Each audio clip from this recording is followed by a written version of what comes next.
الحمد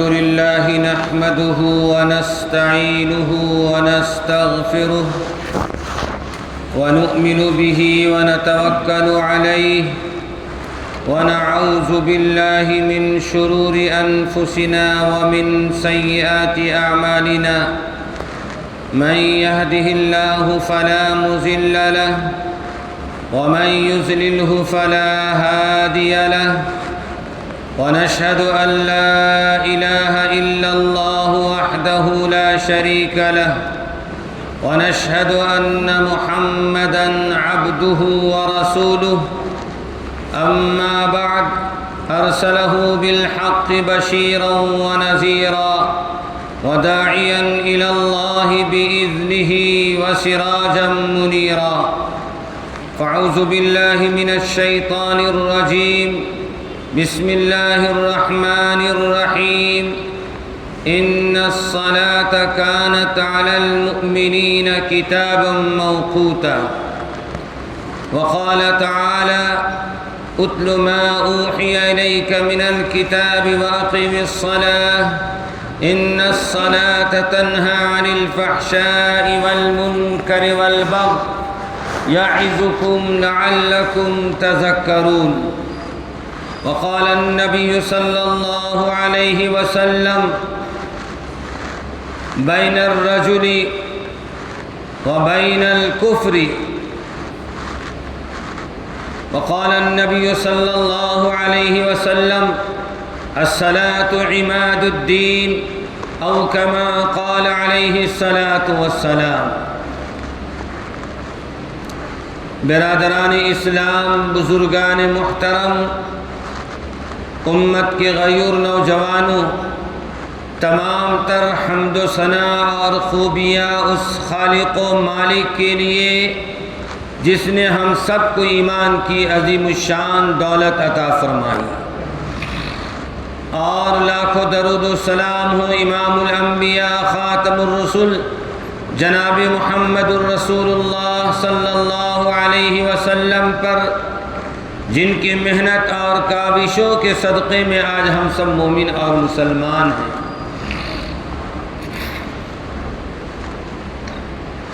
اللہ رب العزت نے بحیثیت انسان ہونے کے ہمیں اور آپ کو ایمان کی عظیم دولت عطا فرمائی۔ ایمان وہ عظیم الشان نعمت ہے جس کا کوئی متبادل نہیں، جس کا کوئی بدل نہیں، جس کا کوئی مقابل نہیں۔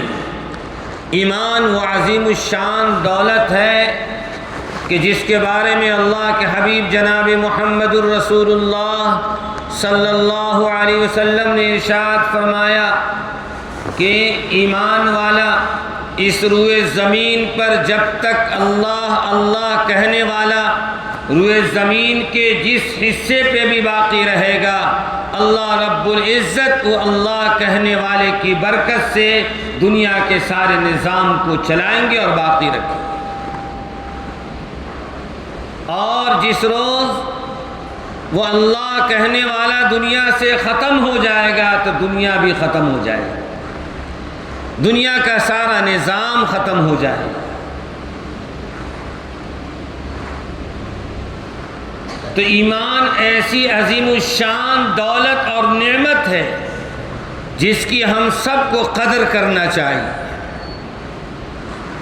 ایمان کے بعد اعمال میں اللہ رب العالمین نے ایمان والوں کو سب سے بڑی عبادت، سب سے اہم ترین عبادت، جس کے بارے میں قرآن مجید میں ایک دو نہیں سینکڑوں مقامات، بعض محدثین کی رائے اور مفسرین کی رائے تو یہ ہے کہ 700 مقامات ایسے ہیں قرآن میں جہاں پر اللہ نے نماز کا حکم دیا۔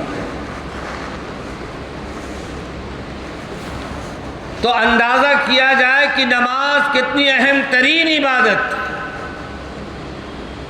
جسے شریعت میں ام العبادت کا درجہ دیا گیا ہے۔ جیسے قرآن مجید میں 114 صورتیں ہیں لیکن اللہ رب العالمین نے، اللہ کے نبی جناب رسول اللہ صلی اللہ علیہ وسلم نے سورۃ الفاتحہ کو سب سے اونچا مقام دیا، سب سے اونچا درجہ دیا، اور فرمایا کہ پورے قرآن کا خلاصہ ہے سورہ فاتحہ۔ اسی طرح تمام عبادات کا خلاصہ اور مجموعہ نماز ہے۔ قرآن مجید میں اللہ رب العزت نے بے شمار موقع پر مختلف انداز سے نماز کے متعلق تاکیدیں فرمائی ہیں۔ نماز نہ پڑھنے پر اللہ کے نبی صلی اللہ علیہ وسلم نے وعیدیں فرمائی ہیں۔ قرآن مجید کی آیت ہے جس میں اللہ رب العالمین قیامت کا نقشہ کھینچے، کل نفس بما کسبت رہینہ، کہ ہر انسان کل نفس بما کسبت رہینہ، جکڑا ہوا ہوگا اپنے اعمال میں، الا اصحاب الیمین، مگر جس شخص کے دائنے ہاتھ میں، جس شخص کے سیدھے ہاتھ میں اعمال نامے دیے جائیں گے، وہ جکڑے ہوئے پریشانی میں نہیں ہوں گے۔ فی جنات یتساءلون، اللہ نے کھلے الفاظ میں کہہ دیا، اتنی کھلے الفاظ میں وضاحت کے ساتھ کہنے کے باوجود اگر ہماری کھوپڑی میں بات نہیں آتی سمجھ میں، تو ہماری حماقت، ہماری بیوقوفی۔ اللہ اصحاب الیمین، اللہ سے استثناء کر لیا، اللہ سے اللہ نے چھانٹ لیا ان لوگوں کو جن کے نامہ اعمال سیدھے ہاتھ میں دیے جائیں گے۔ الا اصحاب الیمین فی جنات یتساءلون، جنتی لوگ جہنمیوں سے سوال کریں گے جن کے بارے میں جہنم میں ابھی داخلہ نہیں ہوگا، ابھی تو قیامت کا دن ہوگا، سامنے سامنے ہوں گے، اور جہنمی لوگ سے جنتی لوگ سوال کریں گے۔ کیا کریں گے؟ کہ کس چیز نے تمہارے لیے جہنم کا فیصلہ کر دیا؟ مفسرین نے لکھا ہے کہ جنتی جنت میں سامنے ہوں گے اور جہنمی سامنے ہوں گے، اس وقت یہ سوال کریں گے۔ الگ الگ تفسیریں کی گئی ہیں، بہرحال جنتی لوگ سوال کریں گے، فی جنات یتساءلون، کس سے سوال کریں گے؟ عن المجرمین، اللہ کے مجرموں سے سوال کریں گے۔ کون ہوگا اللہ کا مجرم؟ پچھلے جمعہ ایک حدیث سنائی گئی تھی کہ اللہ کے نبی صلی اللہ علیہ وسلم نے فرمایا کہ 73 جماعتیں، فرقے ہوں گے دنیا میں، اور ایک ہی فرقہ ہوگا جو نجات پائے گا، کامیاب ہوگا۔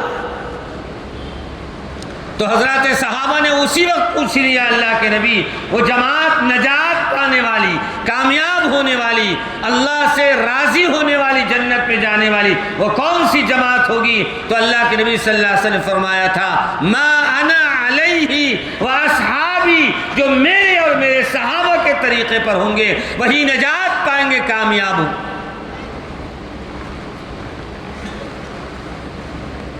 معلوم یہ ہوا کہ وہ لوگ جن کی زندگی میں اللہ کے رسول صلی اللہ علیہ وسلم کا طریقہ ہے اور جو صحابہ کے طریقے کے مطابق اپنی زندگی گزار رہے ہیں، وہی نجات پائیں گے۔ اس کے علاوہ جتنے 70 پر 2 فرقے ہوں گے، سب کے سب اللہ کے مجرم ہوں گے۔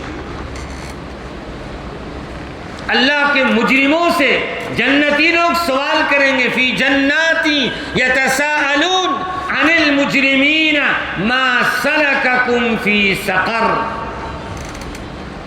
جنتی لوگ جہنمیوں سے سوال کریں گے، کس چیز کا سوال کریں گے؟ ما سلککم فی سقر، کس چیز نے تمہیں جہنم میں داخل کر دیا؟ دنیا میں تو بڑے ٹھاٹ باٹ سے تھے، بہت اچھے اچھے محلات میں تھے، بڑی بڑی سواریوں میں سیر کرتے تھے، سفر کرتے تھے، بڑی اچھی اچھی غذائیں کھاتے تھے، لباس تمہارے بہت قیمتی ہوا کرتے تھے، مجلسیں تمہاری بہت اونچی ہوا کرتی تھی، اسٹیج بڑا اونچا ہوتا تھا۔ یہ ساری چیزوں کے باوجود آج دنیا جہنم میں، ما سلککم فی سقر، کس چیز نے تجھے جہنم میں داخل کر دیا؟ اب سنیے جواب جہنمی کا، اللہ کے مجرموں کا جواب سنیے۔ وہ کہیں گے قالو، وہ لوگ کہیں گے، قالو کے معنی کہنا، قالو کے معنی سب لوگ، قالا کے معنی ایک آدمی نے کہا، قالو کے معنی سب نے کہا، تو گویا کہ سارے جہنمی مل کر کہیں گے، کیا کہیں گے؟ قالو لم نک من المصلین، میں نماز نہیں پڑھتا تھا پروردگار عالم۔ جنتی لوگوں سے، یہ مجرم سے جب سوال کیا جائے گا، وہ کہیں گے کہ ہم لوگ صحت تھی، تندرستی تھی، میرے پاس دنیا کے سارے کام کاج کرنے کے وقت بھی میرے پاس تھے، میرے پاس قدم میں چلنے کی بھی طاقت تھی، زبان سے قرآن پڑھنے کی بھی طاقت تھی، پانی سے وضو کرنے کی بھی طاقت تھی، مسجد تک چل کر جانے کی بھی طاقت تھی۔ قالوا لم نک من المصلین، لیکن میں نماز نہیں پڑھتا تھا، اس لیے آج اللہ رب العزت نے مجھے جہنم میں داخل کر دیا۔ وَلَمْ نَكُ نُطْعِمُ الْمِسْكِينَ، اب اس کے بعد اللہ رب العالمین آگے فرما رہے ہیں جنتی لوگ اور دوسرا سوال کریں گے، جب سوال کریں گے تو جہنمی لوگ پھر جواب دیں گے کہ میرے جہنم میں آنے کی ایک وجہ تو یہ ہے کہ میں نماز نہیں پڑھتا تھا، اور دوسری وجہ یہ ہے میرے پاس مال تھا، اللہ نے سب کچھ دیا تھا، لیکن یتیموں کو، غریبوں کو کھلاتا نہیں تھا۔ وَلَمْ نَكُ نُطْعِمُ الْمِسْكِينَ، مسکینوں کو، غریبوں کو میں کھلاتا نہیں تھا، اس کی امداد نہیں کرتا تھا، اس کی مدد نہیں کرتا تھا، اس محتاج کی ضرورت نہیں پوری کرتا تھا۔ میرے پاس پیسے ہوا کرتے تھے، میرے بینک بیلنس بھی ہوا کرتے تھے، پاکٹ میں بھی پیسے رہتے تھے، مسکین آتا اسے واپس کر دیتا، پڑوسی آتا اسے نہیں دیتے، خاندان میں کوئی مصیبت زدہ ہوتا اس کا خیال نہیں کرتے، میرے پاس سب کچھ تھا لیکن میں مسکینوں کو کھانا نہیں کھلاتا تھا، اس کی مدد نہیں کرتا تھا، اس کی بنیاد پر آج اللہ نے مجھے جہنم میں داخل کر دیا۔ میرے دوست بزرگوں، قرآن مجید کی یہ تو صرف ایک آیت ہے، جس آیت میں اللہ رب العالمین نے سوال و جواب کے ذریعے ہمارے سامنے مثالیں دلوا دیا کہ تم غفلت میں نہیں رہنا۔ کیوں غفلت میں نہیں رہنا؟ اگر غفلت میں رہ جاؤ گے تو بہت بڑا پچھتاوا ہوگا۔ کیسا پچھتاوا ہوگا؟ جیسا پچھتاوا ان لوگوں کا ہو رہا ہے جو کہیں گے میں نماز نہیں پڑھتا تھا پروردگار عالم۔ اللہ کے رسول جناب رسول اللہ صلی اللہ علیہ وسلم نے نماز کے متعلق بڑی تاکیدیں فرمائی۔ امیر المؤمنین حضرت عمر بن خطاب رضی اللہ تعالیٰ عنہ بڑے جلیل القدر صحابی ہیں، اتنے بڑے صحابی ہیں کہ نبی کی زبان سے یہ اعلان ہوا لو کان بعدی نبی لکان عمر بن خطاب، میرے بعد کوئی نبی ہوتا تو اللہ رب العالمین عمر بن خطاب کو نبی بناتا۔ جب امیر المؤمنین کا وقت آیا، امیر المؤمنین کا جب وقت آیا اور خلیفۃ المسلمین بنائے گئے تو تاریخ اٹھا کر دیکھیے، سیرت اٹھا کر دیکھیے کہ امیر المؤمنین حضرت عمر بن خطاب رضی اللہ تعالیٰ عنہ جب ذمہ داری قبول کر لیا، ذمہ داری لے لیا، آپ کو خلیفہ بنا دیا گیا، تو آپ نے خلافت کے مقام پر آ کر سب سے پہلے ایک خط تحریر فرمایا، ایک خط لکھا آپ نے۔ کس کے نام سے لکھا؟ اسلامی جتنی ریاست تھی، اسلامی جتنی کنٹریز تھی اور جتنی ریاستیں تھیں، سب کے گورنر کو خط لکھا۔ خط کا کیا مضمون تھا؟ وہ مضمون سماعت کیجیے۔ امیر المؤمنین نے خط لکھا کہ سارے ذمہ داروں کو میں یہ اعلان کرتا ہوں کہ میرا خط پوری رعایا میں، پبلک میں، لوگوں میں یہ پڑھ کر سنا دو کہ امیر المؤمنین کے نزدیک سب سے زیادہ پسندیدہ عمل نماز ہے۔ کیا فرمایا؟ نماز ہے۔ کون کہہ رہے ہیں؟ وہ صحابی کہہ رہے ہیں جن کے بارے میں اللہ نے جنت کی بشارت دنیا میں دیا ہے، نبی کی زبان سے اعلان ہوتا ہے کہ حضرت عمر اگر اللہ کو نبی بنانا ہوتا عمر بن خطاب کو نبی ہوتے۔ اتنے اونٹے چوٹی کے صحابی اعلان فرما رہے ہیں کہ میرا یہ خط ساری پبلک میں سارے لوگوں کے درمیان یہ سنا دو کہ میرے نزدیک سب سے زیادہ اہمیت والی چیز اور فضیلت والی چیز وہ نماز۔ کیا فرمایا؟ وہ نماز۔ اے کاش کہ مسلمانوں کو نماز کی قدر سمجھ میں آ جائے۔ آج مسجدیں ویران ہیں، مسجدیں ویران ہیں۔ مغرب کی نماز میں تو ماشاءاللہ 2 4 5 6 صف ہو جاتی ہے، لیکن پتہ چلتا ہے کب؟ فجر میں پتہ چلتا ہے، دن میں تو ہم قیاس نہیں کر سکتے ہیں۔ ایک مومن کے لیے ایک مومن کے بارے میں حسن ظن رکھنا، کیا مطلب ہوا؟ حسن ظن کا مطلب ہوا بھائی تجارت میں گیا ہوگا، کاروبار میں گیا ہے، فیکٹری میں گیا ہے، روزی روٹی کے لیے باہر گیا آدمی، وہی نماز پڑھ لے گا، یہ حسن ظن ہوا۔ اور نماز نہیں پڑھا ہوگا، یہ حسن ظن نہیں، یہ بدگمانی ہے۔ اور اللہ نے قرآن میں فرمایا بدگمانی گناہ ہے۔ کسی مومن کے بارے میں کبھی بھی حسن ظن قائم کرنا، اچھا گمان کرنا، برائی سے گمان نہیں کرنا، اس لیے کہ برائی سے گمان کرنا وہ تو سراسر گناہ ہے۔ یا ایھا الذین آمنوا اجتنبوا کثیرا من الظن، فرمایا کہ کثیر گمان کرنا یہ گناہ ہے، گناہ ہے۔ ہمیں حسن ظن قائم کرنا، لیکن فجر میں تو کوئی سب اپنے گھر میں تو آ ہی جاتے ہیں، تو فجر میں پتہ چلتا ہے کون کوئی آیا کون نہیں آیا۔ جو نہیں آیا وہ نہیں آیا، وہ تو باہر نہیں ہے، وہ تو کاروبار میں نہیں ہے، تجارت میں نہیں ہے، فیکٹری میں نہیں ہے، اب تو گھر میں ہوگا، رات کا موقع ہے تو گھر میں ہی رہے گا۔ 99% آدمی گھر میں رہتا ہے، اس کے باوجود نہیں آیا، اس کا مطلب کہ نماز کو نہیں آیا۔ اللہ کے رسول صلی اللہ علیہ وسلم نے ایک موقع پر ارشاد فرمایا، چند صحابہ کو جمع فرمایا اور فرمایا کہ میرا دل چاہتا ہے کہ تم لوگ ایندھن جمع کرو۔ کیا کرو؟ آگ جلانے کی چیز، ایندھن جمع کرو اور میں جا کر ان لوگوں کے گھر میں آگ لگا دوں جو مسجد کے اطراف میں رہتے ہیں اور پھر نماز کو نہیں آتے، اس کے باوجود نماز کو نہیں آتے۔ فرمایا کہ میرا دل چاہتا ہے اس شخص کے گھر میں آگ لگا دوں جو مسجد کا پڑوسی ہے، مسجد کے اطراف میں رہتا ہے، حیا علی الصلاۃ کی آواز جاتی ہے، حیا علی الفلاح کی آواز جاتی ہے اور پھر بھی نماز کو نہیں آتا ہے، چلو میرے ساتھ، میرا دل چاہتا ہے اس کے گھر میں آگ لگا دوں۔ کتنا غضبناک ہے اللہ کے رسول صلی اللہ علیہ وسلم، کتنے ناراض ہے اللہ کے رسول صلی اللہ علیہ وسلم اس شخص پر جو سہولت کے باوجود نماز کی پابندی نہیں کرتا، نماز نہیں پڑھتا۔ حضرت جابر رضی اللہ تعالیٰ عنہ، 2 روایتیں، ایک بخاری شریف میں ایک مسلم شریف میں۔ بخاری میں جو روایت ہے اس کے راوی حضرت ابو ہریرہ رضی اللہ تعالیٰ عنہ اور حضرت جابر رضی اللہ تعالیٰ، دونوں کا مضمون یکساں ہے، مضمون 2 ہے، روایتیں الگ الگ صحابی کی ہیں، دونوں مستند روایت ہیں۔ اللہ کے حبیب جناب رسول اللہ صلی اللہ علیہ وسلم سردی کا موسم ہے، باہر تشریف لائے تو دیکھا موسم خزاں کا موقع ہے، درخت سے پتے جھڑ رہے ہیں، گر رہے ہیں، درخت سے پتے گر رہے ہیں اور جھڑ رہے ہیں۔ اللہ کے نبی صلی اللہ علیہ وسلم نے دیکھا تو صحابی سے حضرت ابو ہریرہ رضی اللہ تعالیٰ عنہ خود فرماتے ہیں اور حضرت جابر رضی اللہ تعالیٰ عنہ وہ بھی فرماتے ہیں، دونوں الگ الگ موقع پر فرماتے ہیں کہ اللہ کے رسول صلی اللہ علیہ وسلم فرمایا ایک مومن جب نماز پڑھتا ہے تو اس کے گناہ اس نماز کی برکت سے اسی طرح جھڑ جاتے ہیں جیسے درخت سے پتے گر رہے ہیں اور جھڑ رہے ہیں۔ آج نیکیوں کے کام کے لیے کتنے ہم کوشش کرتے ہوئے، کاش میرے پاس بھی پیسہ ہوتا میں خیرات کرتا، میرے پاس بھی پیسہ ہوتا میں نیکی کا کام کرتا۔ کیا نماز پڑھنا نیکی نہیں ہے؟ نماز پڑھنا نیکی نہیں ہے؟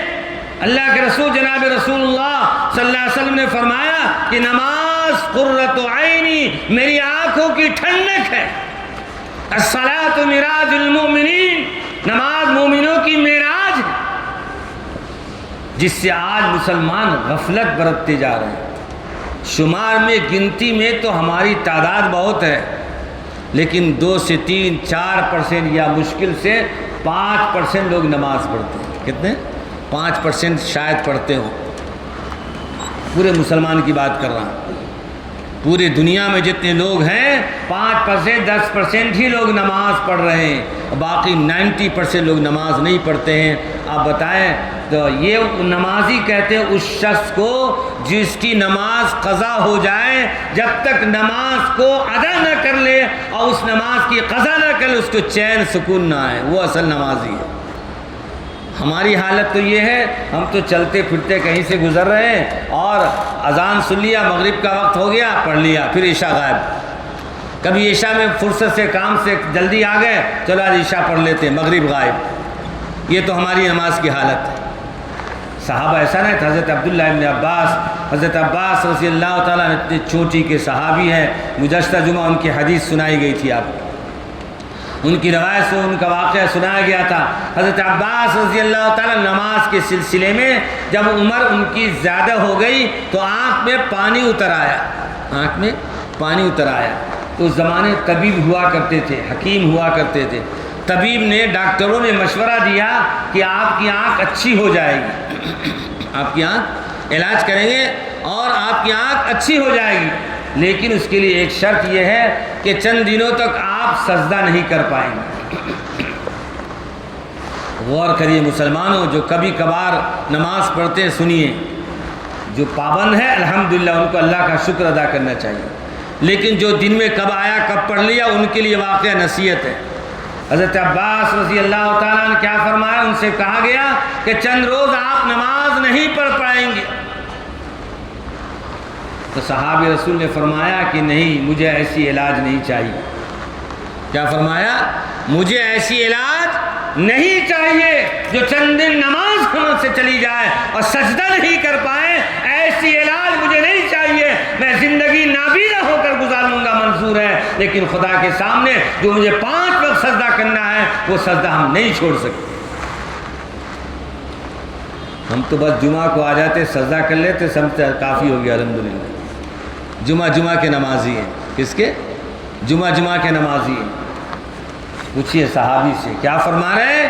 نابینا ہونا، حالانکہ علماء نے لکھا ہے، اس حدیث کی تشریح میں لکھا ہے کہ ایسی بیماری کی وجہ سے، ایسے عذر کی وجہ سے اگر چاہتے تو بیٹھ کر بغیر سجدہ کے نماز پڑھ سکتے تھے، جائز تھا،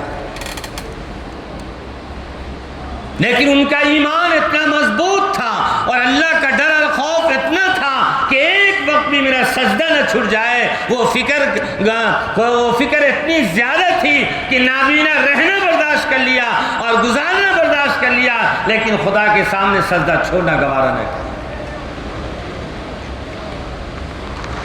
اللہ تعالیٰ نے قرآن پاک کو فرماتے ہیں، ان الصلاۃ کانت علی المؤمنین کتابا موقوتا، کہ بے شک نماز وقتوں کے ساتھ فرض ہے۔ کس کے ساتھ فرض ہے؟ وقتوں کے ساتھ فرض ہے۔ اگر کوئی شخص ابھی چاہے عصر کی نماز پڑھنا، ہوگی نماز؟ ارے آج کی تاریخ ہے، آج کا دن ہے، آج کا اجالا ہے، عصر بھی اسی اجالے میں، اسی سورج کے اس میں ہم پڑھتے ہیں، کیوں نہیں ہوگی؟ کیوں اس لیے نہیں ہوگی؟ دیکھیے آیت وہاں لکھی ہوئی ہے، ان الصلاۃ کانت علی المؤمنین کتابا موقوتا، نماز فرض ہوئی ہے وقتوں کے ساتھ۔ کس کے ساتھ؟ وقتوں کے ساتھ فرض ہوئی ہے۔ اب کوئی چاہے عصر کی نماز ابھی پڑھ لے، نماز ہوگی نہیں، اس لیے کہ نماز کا وقت ہی نہیں آیا۔ اس لیے ہر مسلمان کو چاہیے نماز تو پڑھنا ہی ہے، اس نماز کو وقت پر پڑھی جائے، اور تیسری چیز یہ ہے اس نماز کو خشوع اور خضوع کے ساتھ پڑھا جائے۔ خشوع خضوع کیا چیز ہے؟ خشوع خضوع کا مطلب ایک دم سادہ سا مطلب یہ ہے کہ ایسی نماز پڑھیں جیسی نماز کا حکم دیا گیا ہے۔ سادہ سا مطلب سمجھ میں آ جائے گا۔ اللہ کے رسول صلی اللہ علیہ وسلم نے خود فرمایا کہ تم نماز اس طرح پڑھو جس طرح میں نماز پڑھتا ہوں۔ کیا فرمایا؟ جس طرح میں نماز ادا کر رہا ہوں اس طرح تم نماز پڑھو۔ تو اللہ کے رسول صلی اللہ علیہ وسلم کی نماز کیسے تھی؟ تعدیل ارکان کے ساتھ۔ کس کے ساتھ تھی؟ تعدیل ارکان۔ شریعت میں تعدیل ارکان اس کو کہا جاتا ہے کہ ہمارا قیام صحیح ہو، رکوع صحیح ہو، سجدے صحیح ہو، اس کے اندر تلاوت اطمینان سے ہو، اس کے اندر جو تسبیحات پڑھتے ہیں وہ تسبیحات اطمینان کے ساتھ پڑھی جائے۔ آج ہم دیکھتے ایک مصلی کو نماز ہو رہی ہوتی ہے، اتنا تیز بھاگ کر آتے ہیں، اتنا تیز بھاگتے ہیں، اگر گرے تو حادثہ ہو جائے، ایک رکعت بچانے کے لیے۔ کس کے لیے؟ ایک رکعت، جیسا لگ رہا ہے جیسے ایک رکعت میں 10 منٹ لگ جا رہا ہے، پوری نماز 10 منٹ میں ہو جا رہی ہے۔ ایسے ایک رکعت بچانے کے لیے ایسا دوڑتے ہیں، اور جیسے آ کر اللہ اکبر سیدھا سادہ بولا بھی نہیں، زبان ہلی بھی نہیں، ہاتھ اٹھایا اور سیدھے رکوع میں چلے گئے، قیام بھی نہیں کیا۔ قیام کا مطلب ہے اس طرح کھڑا ہونا کہ جسم کے پورے اعضاء سکون کے ساتھ قائم ہو جائے، جسم کے پورے اعضاء اطمینان اور وقار کے ساتھ کھڑے ہونا، اور اللہ کا نام عظمت کے ساتھ لینا، اللہ اکبر۔ اب دوسری کارروائی کرنا، یہاں تو آیا آدھا جھوکے جھوکے رکوع، ایک رکعت بچانے کے لیے پوری نماز کو غارت کر لیا۔ اب رکوع میں جا رہے ہیں، امام صاحب کہہ رہے ہیں سمیع اللہ لمن حمیدہ، مسئلہ معلوم نہیں ہے۔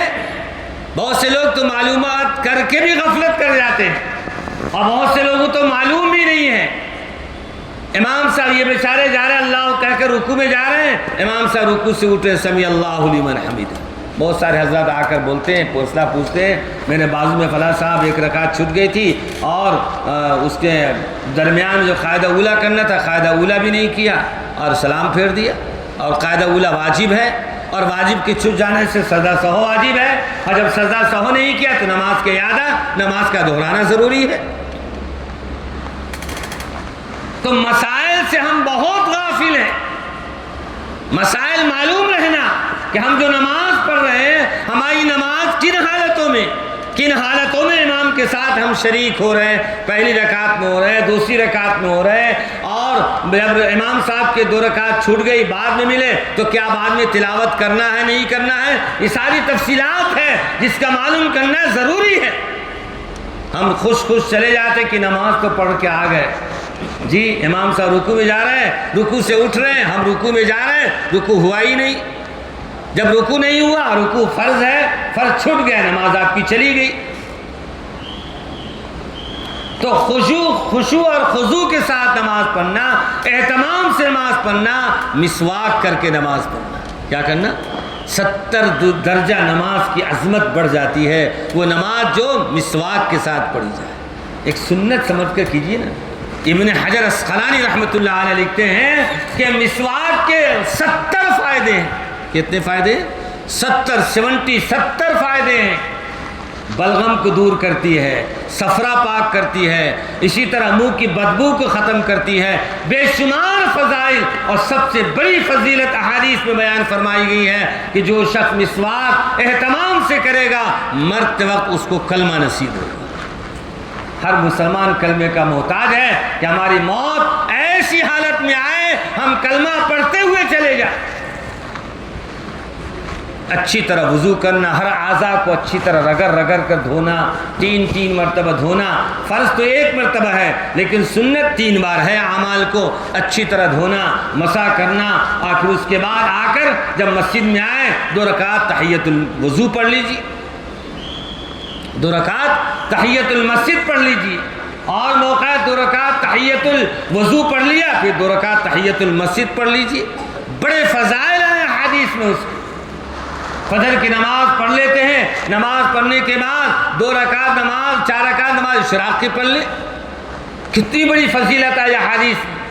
اللہ تعالیٰ اس کے لیے رزق کے دروازے کھول دیتے ہیں، اس کے گناہ کو معاف فرما دیتے ہیں، اس کے درجات کو بلند فرما دیتے ہیں۔ حدیث پاک میں فرمایا گیا جو شخص فجر کی نماز پڑھ کر اسی مقام پر بیٹھا رہے اور 4 رکعت اشراق کی نماز پڑھ لے تو اللہ کے بہت مقبول درجہ۔ نوافل کے ہمارے تو اہتمام ہی نہیں۔ سنت اب جمعہ کی نماز ہے، جمعہ کی نماز سے پہلے 4 رکعت سنت ہے، اسی لیے بیان کے بعد موقع دیا جاتا ہے کہ آپ سنت پڑھ لیجیے، اس لیے کہ سنت موقت کا چھوڑنا گناہ کبیرہ ہے، بڑا گناہ ہے۔ اور 4 رکعت جمعہ کی نماز سے پہلے، پھر 2 رکعت فرض، اور پھر جمعہ کی نماز کے بعد 4 رکعت سنت موقت۔ پہلے تو پڑھ لیتے ہیں، اب اللہ تعالیٰ بھی دیکھتے ہیں نا، اللہ بھی دیکھتے ہیں کہ دیکھو ابھی تو مجبوری ہے، بیٹھا رہے گا، سوچو چلو پڑھ لیتے ہیں، لیکن بعد میں جیسے فرض نماز ختم ہوئی اور دعا ہوئی، اس کے بعد ایسا جیسا کوئی شیطان بھگا رہا، مسجد سے بھاگتے۔ 4 رکعت سنت میں کتنا نبی سے جھوٹا دعویٰ کرتے، نبی سے محبت کا جھوٹا دعویٰ ہے۔ اگر نبی سے سچی محبت ہے، نبی کے اعمال پر چلنا پڑے گا، نبی کی سنتوں پر چلنا پڑے گا۔ نبی پاک علیہ الصلوۃ والسلام کی وہ سنت جو سنت مؤکد کہلاتی ہے، اس کا پڑھنا نہایت ضروری ہے۔ لہذا جمعہ کی نماز سے پہلے 4 رکعت سنت مؤکد ہے۔ اگر کوئی شخص ایسی حالت میں آیا کہ خطبہ چل رہا، اب تو سنت نہیں پڑھ سکتا، اس لیے کہ اللہ کے نبی نے فرمایا اذا خرج الامام لا صلاۃ ولا کلام، جب امام نماز خطبے کے لیے نکل جائے، لا صلاۃ ولا کلام، نہ نماز پڑھنا نہ بات چیت کرنا، کچھ بھی نہیں پڑھنا۔ امام صاحب خطبے میں رسول پاک صلی اللہ علیہ وسلم کا نام آتا ہے، درود پڑھنے کا حکم ہے، زبان میں حرکت کی، زبان کو مت چلائیے، زبان سے پڑھیں گے تو کلام ہو جائے گا۔ اور اللہ کے نبی خود فرما رہے ہیں لا صلاۃ ولا کلام، کلام نہیں کرنا، کلام کہتے زبان سے حرکت کرنے کو۔ اس لیے علماء نے لکھا ہے رسول پاک صلی اللہ علیہ وسلم کا نام آ جائے دل میں درود پڑھ لو۔ کیا پڑھ لو؟ دل میں پڑھ لو، ورنہ ایک حدیث پر عمل ہوگا، ایک حدیث چھوٹ جائے گی، اور اگر اس پر عمل کرو گے، دل میں پڑھ لو گے، اس حدیث پہ بھی عمل ہو جائے گا، اس حدیث پہ بھی عمل ہو جائے گا۔ اتنی باریکیاں ہیں میرے دوستو بزرگوں۔ بہرحال جمعہ کی نماز سے پہلے بھی 4 رکعت سنت ہے، بعد میں بھی 4 رکعت سنت ہے۔ وہ سنت ہے جو سنت کا چھوڑنا گناہ کبیرہ ہے، بڑا گناہ ہے۔ اس لیے اہتمام کے ساتھ نماز کا بھی اہتمام کرنا ہے، نوافل کا بھی اہتمام کرنا ہے، سنتوں کا بھی اہتمام کرنا ہے۔ اللہ سے دعا ہے، اللہ کے نبی صلی اللہ علیہ وسلم فرمایا اہتمام کے ساتھ، پابندی کے ساتھ جو شخص نماز پڑھے گا، اللہ تعالیٰ اس کی رزق میں برکت عطا فرما دیں گے۔ اور ایک حدیث میں فرمایا گیا اللہ تعالیٰ اس کی رزق میں وسعت فرما دیں گے، کشادگی عطا فرما دیں گے۔ اس رزق کے لیے دن بھر بھاگ رہے، دوڑ رہے، اور جہاں تقسیم ہو رہی ہے، جہاں میراث اللہ تعالیٰ وعدہ فرما رہے ہیں، اس پر ہمارا کوئی اثر نہیں۔ اس لیے نماز کی پابندی کا اہتمام کیجئے، خضوع کے ساتھ پڑھیے، انشاءاللہ ثم انشاءاللہ ہمارے سارے مسائل اللہ حل فرمائیں گے۔ وآخر دعوانا ان الحمد للہ رب العالمین۔